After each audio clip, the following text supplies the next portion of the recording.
Hey guys, welcome back to Get Rice Now YouTube page. Please feel free to like, share, comment, what all you want to do with this video. My handle on all my social media is Get Rice Now. That's GETRICENOW. So today, I want to jump right into it. Why are you feeling?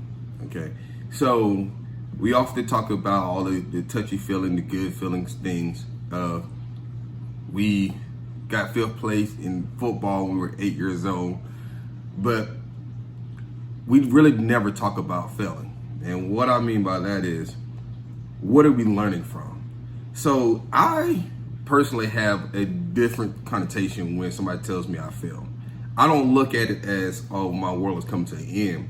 I look at it as, hey, I'm finding a different way to get what I want. So the first question I want to pose to you is it really failing? So let's talk about this. Failing is only permanent when you stop trying.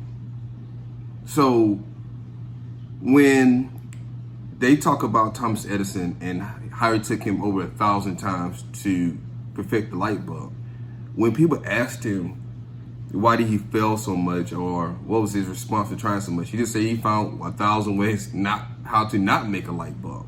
And I think when we're trying to achieve something in our career fields, or we're trying to increase community development, whether you serve on the board of a nonprofit, or whether you're a lawyer and you're trying to get the maximum amount of settlement for your client, it's important to find different ways of getting what you want. Just because the answer your question you're asked was no to the first 20 times doesn't mean on the 21st time that they're not going to say yes. So when I start asking myself, okay, what is failing? I just Google it, right? That's what we mostly do. And it says, and this is on google.com or definition.com, excuse me. Failing is a weakness, especially in character or a shortcoming. And I, little old me, who's 35 years old, disagree with that. I don't think it's a weakness in character. I don't think it's a shortcoming.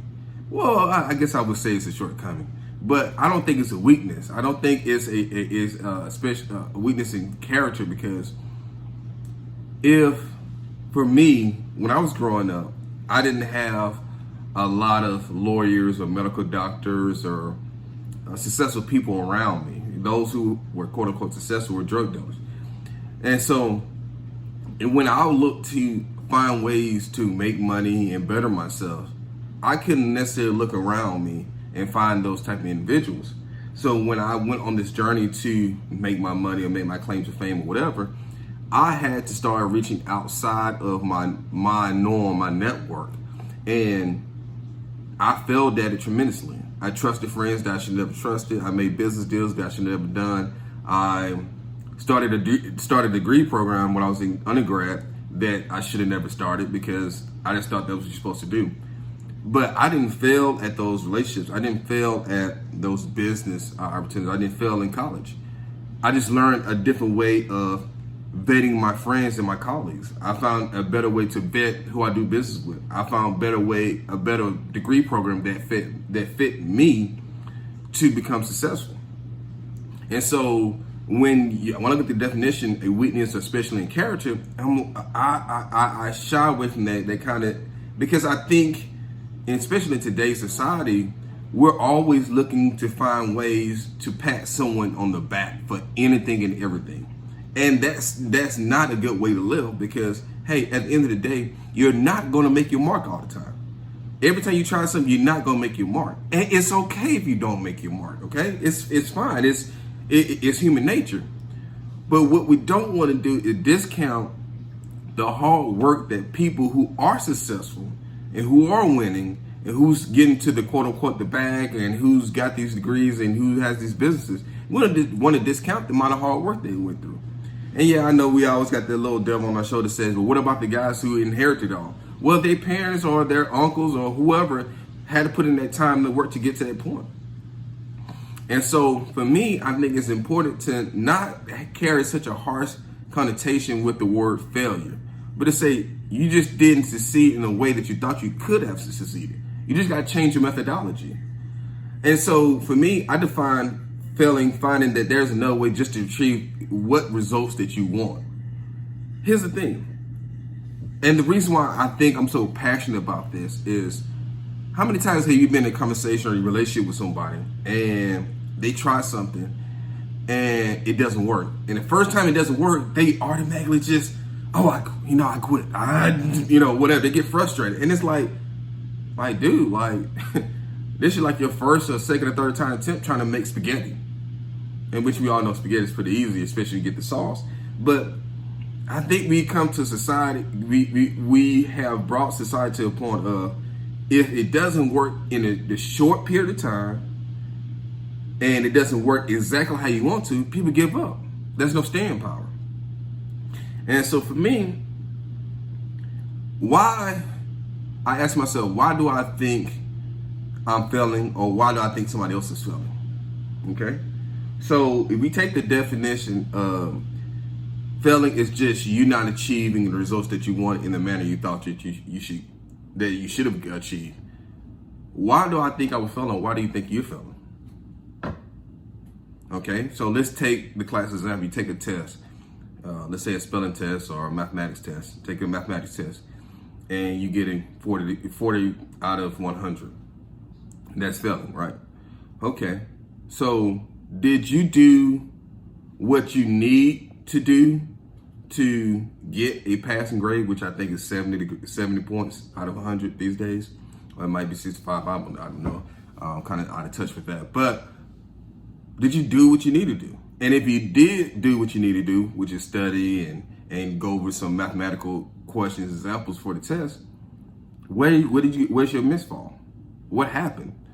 Did you get test anxiety, or did you study wrong material? Or did you not give, this is a common mistake, and I've learned this on the bar, did you give the test grader or the exam grader or the teacher what they were asking for? One thing as a lawyer, I'm gonna tell you, it cringes me. I cringe as my soul when I have a client come to my office and say, hey, I got all these things, blah, blah, and this should have been done. It's like, well, did you follow the rules of engagement?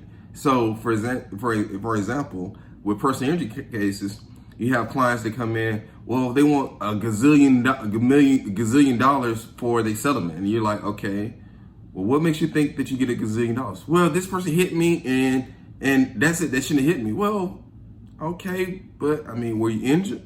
Well, you went to chiropractic physical therapy. Well, nobody's gonna give you $2 million for you going to a chiropractic physical therapy, because an accident is just that, an accident. You can't sit there and try to hold somebody's feet to the fire for having an accident, because guess what? If the shoe was on the other foot, you want that to happen to you.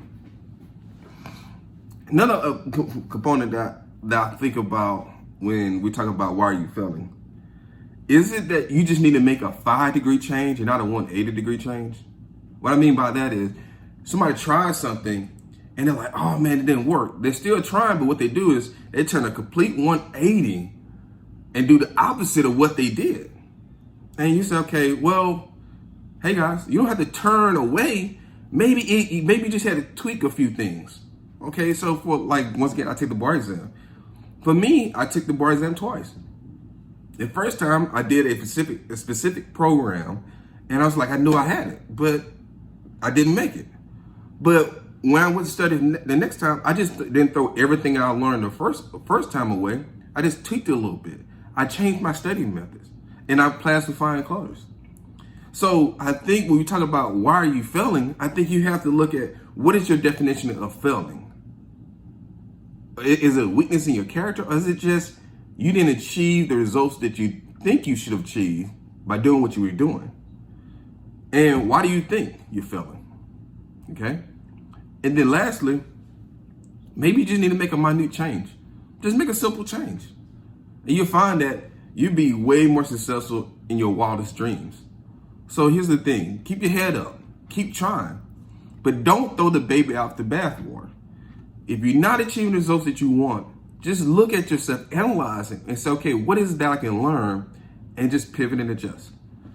I hope this information has been helpful for you. Please like, share, follow.